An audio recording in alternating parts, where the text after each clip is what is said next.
प्यारे बच्चों नमस्कार, आपका स्वागत है हमारे यूट्यूब चैनल जैक क्लासेस पर। आज आपके लिए class 12 NCERT mathematics exercise 3.1 matrix शुरू कर रहे हैं। पहले क्वेश्चन शुरू करते हैं। इन द मैट्रिक्स, आपको एक मैट्रिक्स गिवन कंडीशन में है और उसके अकॉर्डिंग आपको जो है 3 अलग अलग सिचुएशन जो है डिफाइन करनी है। मैट्रिक्स बनाना तो थोड़ा टाइम लगेगा, बनाएंगे 2 35 5 minus 2 1 90 minus 2 1 5 volt 2 नहीं sir okay 5 volt 2 and minus 5 last day 5 9 minus 7 12 है। अकॉर्डिंग पहला जो क्वेश्चन है वो पूछ रहा है द ऑर्डर ऑफ मैट्रिक्स। हमारा रूल कहता है कि ऑर्डर ऑफ मैट्रिक्स होता है, ऑर्डर ऑफ मैट्रिक्स क्या होता है sir? Row multiply with column. ठीक है, रो कितनी है यहाँ से? कॉलम तो ये हो जाएगा ऑर्डर ऑफ मैट्रिक्स। सेकंड आपसे पूछा है the number of element. Number of element क्या हो जाएंगे sir? Row multiply with column. ठीक है, total element of matrix count with the duration of matrix with 3 multiply with column. ठीक है, हर चीज हमसे पूछी गई है क्या? Write the element. आपको एलिमेंट वैल्यू फाइंड करनी है और एलिमेंट वैल्यू आपको दे रखी है। पहले आपको वैल्यू फाइंड करनी है A13 मीन्स ए फर्स्ट रो थर्ड कॉलम। बोलो समझ में आएगी? कोई कंफ्यूजन हो तो बता दो मुझे, कोई डाउट नहीं। सेकंड आपसे पूछा गया है A21 सेकेंड रो और फर्स्ट कॉलम 35 माने सेकेंड रो और first column. Very good 35। Next हमसे पूछा है A33 third row and third column -5। ठीक है, 4 5 की वैल्यू है, आप फाइंड आउट कर सकते हैं। बोल भाई, डाउट है कुछ? सोच से मैं डूब रहा। नेक्स्ट क्वेश्चन नंबर 2 है if a matrix has 24 elements. Number of elements है आपके पास। सेकंड क्वेश्चन हमारा है नंबर ऑफ एलिमेंट है 24।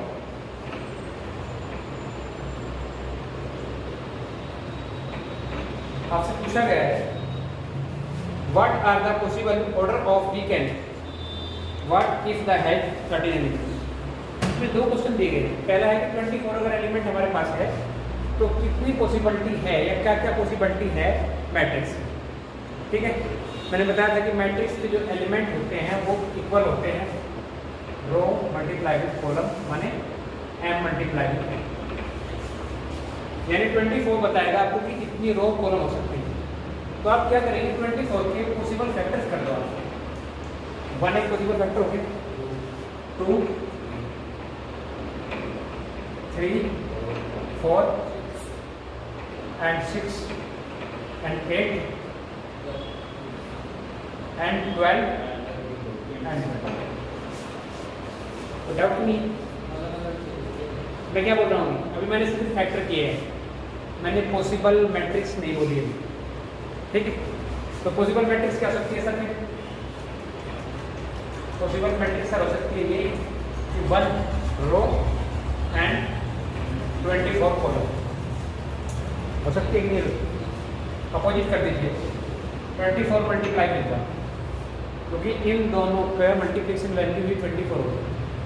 और क्या हो सकता है sir? 2 multiply with 12 otherwise 12 multiply with. और क्या हो सकता है सर? 3 मल्टीप्लाई विद 8 और 8 मल्टीप्लाई विद। या तो ये होगा कि 3 रो 8 कॉलम या 8 रो 3 रो। नेक्स्ट क्या हो सकता है सर? 4 मल्टीप्लाई विद 6 और 6 मल्टीप्लाई विद 4, 8 मल्टीप्लाई विद 3 हो चुका हमारा, हो गया नहीं, कंप्लीट हो गया। बोलो ये पॉसिबिलिटी है मैट्रिक्स की। इसी का सेकंड पार्ट है इसी क्वेश्चन का, ये फर्स्ट पार्ट समझो। सेकंड पार्ट आपसे कहता है कि if we have number of elements value 13, अगर हमारे पास टोटल एलिमेंट 13 हैं तो क्या पॉसिबिलिटी हो सकती है? 1 into 13, ठीक है। 13 के पॉसिबल फैक्टर्स क्या हो सकते हैं? सारे सिंपल है, 1 into 13, उसके अलावा पॉसिबल नहीं होगा। तो मैट्रिक्स क्या हो जाएगी? फिलहाल मेरी बात पर ध्यान दे तो ज़्यादा अच्छा है। और बोलो कोई डाउट है? नहीं है, चलो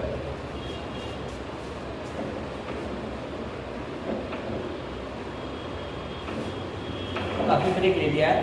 अभी तुम यहाँ भी आनंद की खोज कर रहे हो तो उसके लिए तुम्हारे ट्वेल्थ का syllabus. If a matrix has 18 elements, what are the possible orders it can have? What if has 5 elements? Same as question 2 है, 2 और 3 सेम एज है। ड्रॉप कर दूँ? आपसे बोला गया है कि अगर यहाँ हमारे पास 18 एलिमेंट है तो मैट्रिक्स की पॉसिबिलिटी आपको डिफाइन करनी है।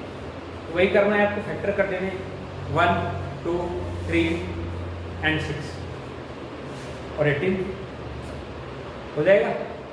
ठीक है, मैं क्वेश्चन नंबर चलता हूँ 4 पर। क्वेश्चन नंबर 4 से 4 आपसे बोलता है कंस्ट्रक्ट ए 2x2 मैट्रिक्स। क्लियर हो गया आपको?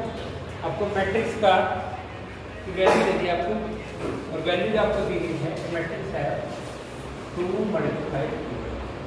दैट्स मीन्स मैं मैट्रिक्स का ग्राफ बना देता हूँ। A11, A12, A21, A8, वो मैट्रिक्स ऐसे हमें डिफाइन करनी है। ठीक है, क्या कह रहा है आपसे? Construct Aij whose element are given by first Aij equal I plus j square by 2। तो दिस मैट्रिक्स को डिफाइन करते हैं। 2 plus 2 plus 1 पहले आपको निकालनी है value A11। A11 means A11 यहाँ value of I1, value of J 1, then that can 1 1 upon 2 square of 2 4 4 2 square 2। Put out next value A12, value of I is equal to 1 and value of J is equal to upon 9 upon value of 2 1, value of I 2 and value of J 1 by 2, that means 9 by 2। ठीक है, now value of A2,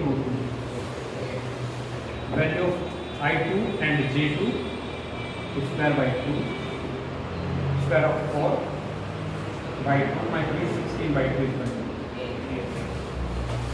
matrix क्या होगी sir? तो आपकी matrix हो जाएगी sir A11 की value आपके पास 2, 9 by 2, again 9 by 2 and 8।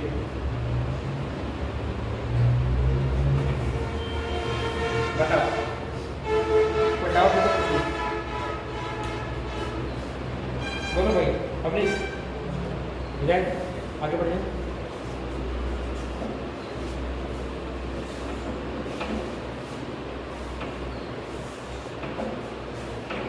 Question number 4 हमने कर दिया है। क्वेश्चन नंबर 4 का सेकंड पार्ट होते हैं। सेकंड पार्ट है Aij इक्वल हमारे पास है I अपॉन J। मैट्रिक्स बनानी है 2 by 2 की फॉर्म में। दैट मींस पहले वैल्यू फाइंड आउट करनी है A11, वैल्यू ऑफ I कितनी होगी सर?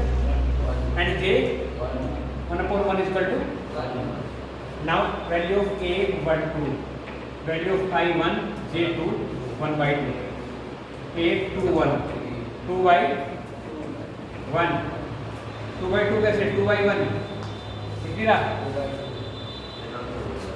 नानटी नाच के से बाहर निकलो। ठीक है, हो गया? मैट्रिक्स हो जाएगी क्या सर?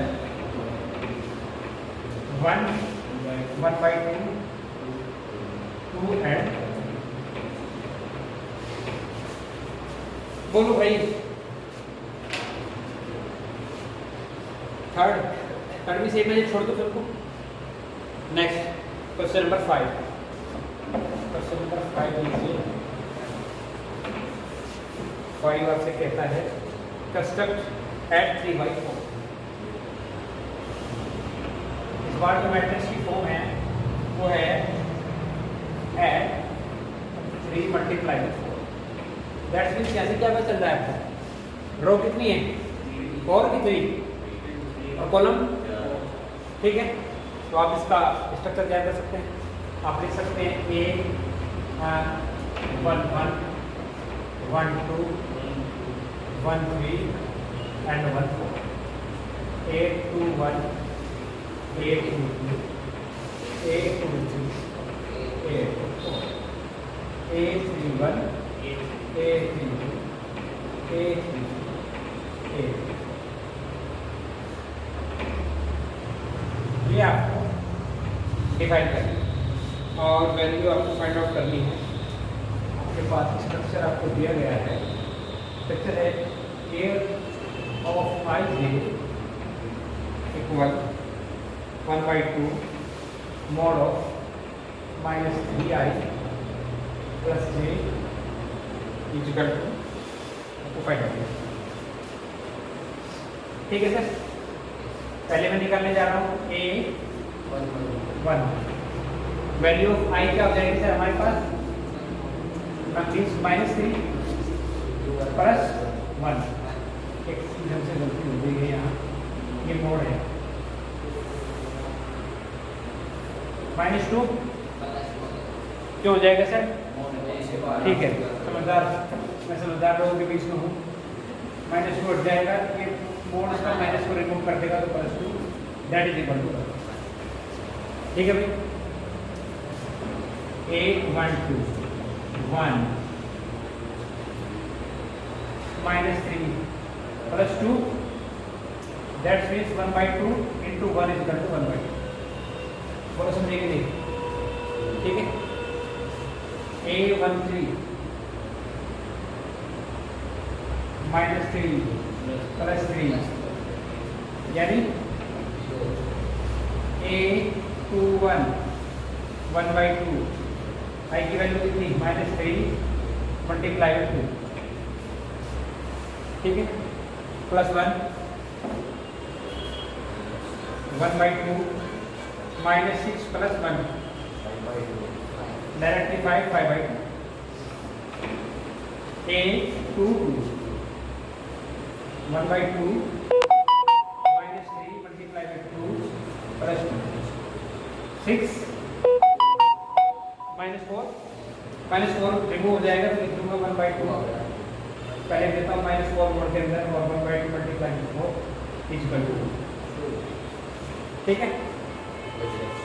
नेक्स्ट है 8 2 3, मैंने 1 4 नहीं निकाला सर, मुझे लग रहा है यहाँ देखो 1 1 1 2 1 3 1 4 भी तो था, ठीक है। तो चलो यहाँ कर दूंगा उसके बाद 1 4 यहाँ डाल देता हूँ, ठीक है। 1/2 वैल्यू 3 यानी कि -3 मल्टीप्लाई में 1 1 हो जाएगा और plus 4, okay sir 1/2 agree. 8 2 3 2 3 means 1 -3 multiply by 2 plus 3, ये साइन जो है हम ब्रैकेट के मोड यूज करेंगे, ओके सर। कितना हो जाएगा सर -6 प्लस 3 3/2 2 3 हमारे पास हो गया है।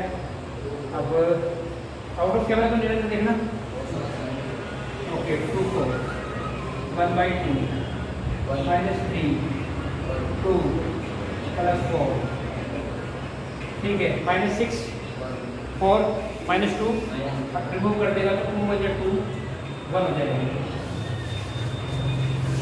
ठीक है। तो इक्वल आई तरह से दो क्लास में टू क्लास दे दे आ जाओ। हाँ 2 4 हो गया। यहाँ मेरा value of A 1 3 1 1/2 mod 3 multiply with 3 minus 3 multiply with और plus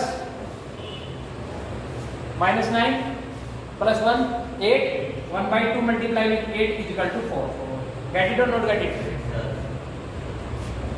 a 3 2 1/2 minus 3 multiply with 3 plus 2 agree -9 plus 2 minus 7 mod remove कर देगा माइनस को तो हो जाएगा 1/2 यानी 7/2। Value of a 3 3 1/2 minus 3 multiply with 3 plus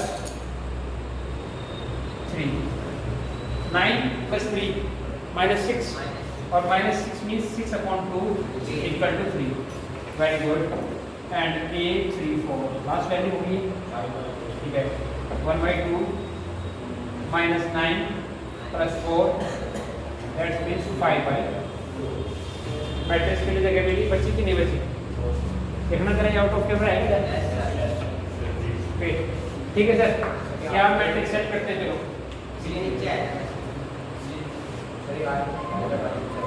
हम मैट्रिक्स जो है यहाँ कर रहे हैं कुछ ऐसे।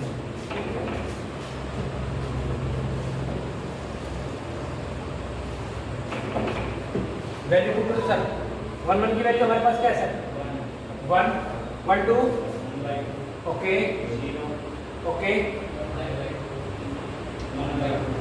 1/2 1 4 ठीक है ओके। नेक्स्ट 2 1 2 2 ओके ओके 3/2 है। हाँ ठीक है कोई बात नहीं। नेक्स्ट 3 1 4 वेरी गुड 3 एंड तो आई होप कि सब कुछ समझ में आ गया हो।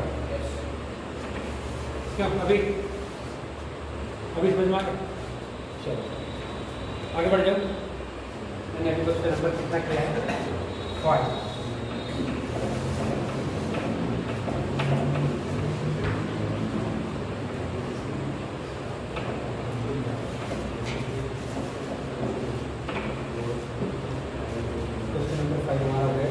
Question number 6 find the value of x y and z। जब मैंने आपको इसकी बेसिक नॉलेज दी मैट्रिक्स की तो तब मैंने एक चीज़ आपको नहीं पढ़ाई और वो नहीं पढ़ाई है, वो यहाँ समझ में आ गई, इक्वी मैट्रिक्स या इक्वल मैट्रिक्स। ठीक है, जो क्वेश्चन नंबर 6 है वो उसी पर डिपेंड करता है, इक्वल मैट्रिक्स पर। दो मैट्रिक्स होगी तो कह रहा है आपसे find the value of x and y z in following condition. Following condition में फर्स्ट आपको क्वेश्चन है वो आपसे कह रहा है 4 3 x 5। इंट्रोडक्शन में मैंने एक भी मैट्रिक्स नहीं पढ़ाई भाई, अगर ध्यान दो y z 1 एंड 5 को छूट गया कहीं ना कहीं मेरे से। ये जो इक्वल का साइन है ये शो कर रहा है कि दोनों मैट्रिक्स एक दूसरे के इक्वल है, यही इक्वी मैट्रिक्स। अगर दो मैट्रिक्स वैल्यू के बीच में इक्वल का साइन आ जाए तो दोनों मैट्रिक्स वैल्यू एक दूसरे के इक्वल होंगे। और अगर ऐसा होगा तो value of a11 left side की और राइट साइड की वैल्यू ऑफ a11 की इक्वल होगी। क्लियर हो गया? लिख देते हैं बिकॉज दीज आर इक्वी मैट्रिक्स। समझ में नहीं आ रहा? अच्छा ठीक है, मैं बड़ा कर दूंगा, कोई नहीं। Then y is equal to 4। समझ में आया कि नहीं? z is equal to 3, x is equal to 1 और 5 ये क्वेश्चन काफी सिंपल था, तो डायरेक्टली मैच हो गया। कुछ क्वेश्चन ऐसे हो सकते हैं कि आपको थोड़ा सा सिंप्लीफिकेशन करना पड़ेगा तब जाकर मैट्रिक्स होगा। इसी में क्वेश्चन मिल जाएगा। इसमें मैंने क्वेश्चन नंबर 6 का फर्स्ट पार्ट किया है। हाँ सेकंड पार्ट आप देखो। सेकंड पार्ट में कि आपको value of x y z find out करनी है और यहाँ आपको इक्वेशंस गिवन है x plus y to matrix 5 plus z and x y। And another equivalent matrix हमारे पास है 6 2 5 8 बिकॉज आप लिखेंगे these are two equivalent matrix then क्या हो जाएगा value of a11 equal to value of a11 that means x plus y is equal to 6 5 plus z is equal to 5 and xy equal to ये तीन equation हमारे पास है ठीक है बीच वाली इक्वेशन तो बहुत सॉफ्ट है यहाँ से तो हम कह सकते हैं कि value of z equal to 1 कोई कंफ्यूजन नहीं अब इन दोनों को वैल्यू मैच करना क्या होगा हम कह सकते हैं फ्रॉम ये 1 ये 2 from equation 1 x is equal to 6 minus 1 get it or not get it put in equation 2 यहाँ पुट कर दो ठीक है विदाउट एनीथिंग नहीं मान क्या हो जाएगा वैल्यू तो हो जाएगी 6 minus y multiply with y equal to 8 6 y multiply minus y square 8 we can write it y square minus 6 y plus 8 sir हमें फैक्टर 8 के ऐसे डिफाइन करने हैं कि उनकी वैल्यू जो है -6 हो जाए 4 टू जाए means y square minus 4y minus 2y plus 8 y common लेंगे तो y minus 4 minus 2 common z y minus 4 then y minus 4 and y minus 2 then we have two values of y first is y equal to 2 and another is y equal to ठीक है अब देखेंगे when y equal to 2 then x is equal to 4 2 for the when y is equal to 4 then x is equal to 2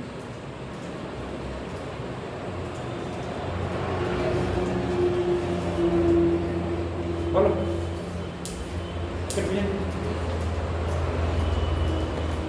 हमने किया है question number 6 का 2 part हर part आप खुद कर लेंगे ड्रॉप कर दूँ ठीक है क्वेश्चन नंबर चलिए 7 find the value of A B C and D form equations थोड़ा सा सिंप्लीफिकेशन है 7 6 7 दोनों सेम है तो मैंने आपके लिए 6 और 7 दोनों छोड़ दिए इससे कोई क्वेश्चन रह जाएगा तो मैं से पूछूँ ठीक है ठीक ओके सर क्वेश्चन नंबर 8 पढ़िए तब तक मैं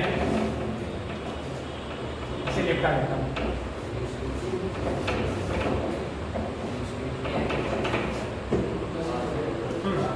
क्वेश्चन नंबर 8 आप समझिए जरा क्या होता है कह रहा है A of A I J M is a square matrix sir square matrix की कंडीशन मैंने आपको बताया था कि इन दोनों में रिलेशन होगा तो क्या होगा सर अभी अभी अभी अभी कब मैंने आपको स्क्वायर मैट्रिक्स पढ़ाई मैंने बताया A I J M into N square matrix में क्या रिलेशन होगा एम और एन के बीच भाई मुझे इससे पूछ रहा है वो बताओ यार सही है जिसका मुझे पता होगा ना उसका मैं शोर मचाऊंगा क्लास में ये होता है अभी तुझे क्यों नहीं पता भाई देर से पूछ रहा मैं तो बता यार समझ में आ रही बात स्क्वायर मैट्रिक्स की कंडीशन बताई थी मैंने कि वहाँ रो एंड कॉलम होता equal to each other condition में ये एम इक्वल टू एन हो जाएगा कि इसका कोई ऑप्शन होगा थर्ड ऑप्शन हो जाएगा चलिए question number 9 Which of the following given condition of x and y make the following pairs symmetric equal? कह रहा है कि इन दोनों इक्वेशन में x और y की वैल्यू क्या पुट करें कि दोनों मैट्रिक्स एक दूसरे के इक्वल हो जाए तो हमें क्या करना है हमें सिंपली इन दोनों मैट्रिक्स को एक दूसरे के इक्वल ही पुट करना है और सॉल्व करना है। तो मैट्रिक्स हमारे पास 3x + 7 5 y + 1 2 - 3x और क्या है सर, इक्वल हो जाएगा 0 y - 2 a एंड, ठीक है सर। तो मैंने बताया था कि वैल्यू ऑफ a11 यहाँ a11 के इक्वल होनी चाहिए, और अगर ऐसा होगा तो वैल्यू ऑफ 3x यहाँ लिख देंगे बिकॉज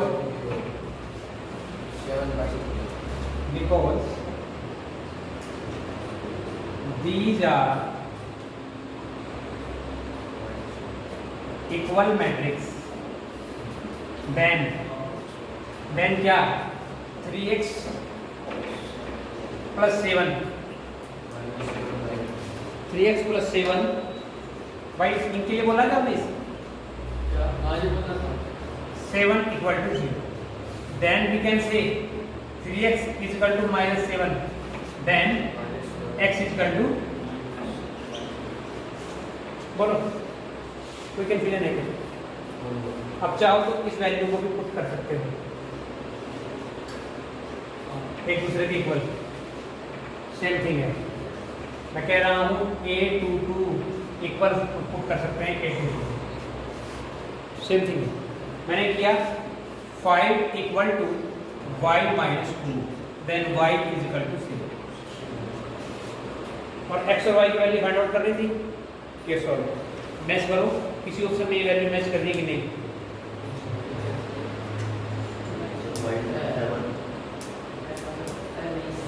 देखो जरा हमने वैल्यू सही पुट करी है क्या?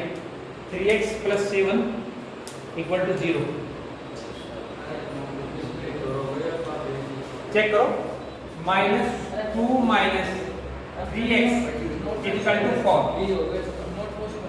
यहाँ देखो मैं क्या बोल रहा हूँ, 2 - 3x = 4, देन क्या हो जाएगा 2 - 4 = 3x। क्यों सर, समझ में आ रहा है? यानी 3x = -2, then we can say x = -2y, ठीक है। आपने देखा कि हमें x की वैल्यू मिली है 7/, और x की अनदर वैल्यू हमारे पास है -2y। ये पॉसिबल है एक मैट्रिक्स में, एक ही मैट्रिक्स में एक ही वेरिएबल की दो अलग अलग वैल्यू पॉसिबल है? नहीं है। Then we can say it have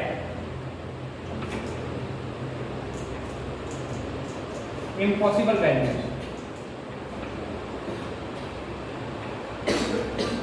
बोलो अंदर मैच करना है जरा, ठीक है। आगे चले, क्वेश्चन नंबर 10 रिमूव कर दो भाई, रफ कर दो, आगे बढ़ो।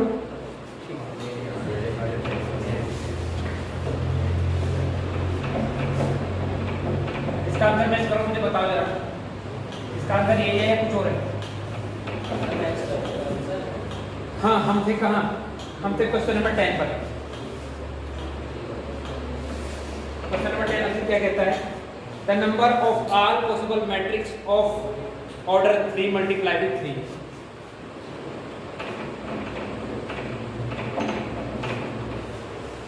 आपसे नंबर ऑफ ऑर्डर्स या एलिमेंट की इक्वेशन की वैल्यू आपसे पूछ रहा है, लेकिन आपको लास्ट में दिया गया है with each entry of 0 and 1, with each entry 0 and 1 को मैं बोलता हूं 2 एलिमेंट, 0 and 1 2 एलिमेंट है, with each entry of 2 element, ठीक। दैट्स मींस कितने एलिमेंट पॉसिबल है सर? 3 × 3, टोटल एलिमेंट कितने हैं? 9, बट बेसिक एलिमेंट हमारे पास कितने हैं? Then total possibilities are 2 to the power 9। 2 to the power 9 कितना होता है? 2 × 4 2 × 8 2 × 16 2 जा 32, 2 जा 64, 2 जा 2 जा 5 आंसर मैच कर देना है क्या? इसमें ऑप्शन है, बोलो समझ में आया क्या? एक्सरसाइज फिनिश होगी। किसी का कोई डाउट कोई कंफ्यूजन हो तो बताओ। कोशिश करो कि जब मैं पढ़ा रहा हूँ तब तुम अपने निजी विचार अपने पड़ोसी को ना बताओ, मुझे ज़्यादा परेशानी होती है। मुझे लगे कि मैं मेहनत कर रहा तो मज़े में हो, मज़े के साथ दिया मैंने। हाँ देखो क्या है, मैट्रिक्स दे दी, मैट्रिक्स एलिमेंट की सिचुएशन है कि नो पॉसिबिलिटी हो सकती है, लेकिन हर पॉसिबिलिटी में एक एलिमेंट चेंज कर सकते हैं। तो यहाँ 2 एलिमेंट्स थे 0 और 1, देन 2 टू द पावर 9। ठीक है, बोलो कोई कंफ्यूजन नहीं। चलो तो फिर यहाँ तक की वीडियो आपने ध्यान से देखी, उसके लिए बहुत बहुत धन्यवाद। Thank you very much.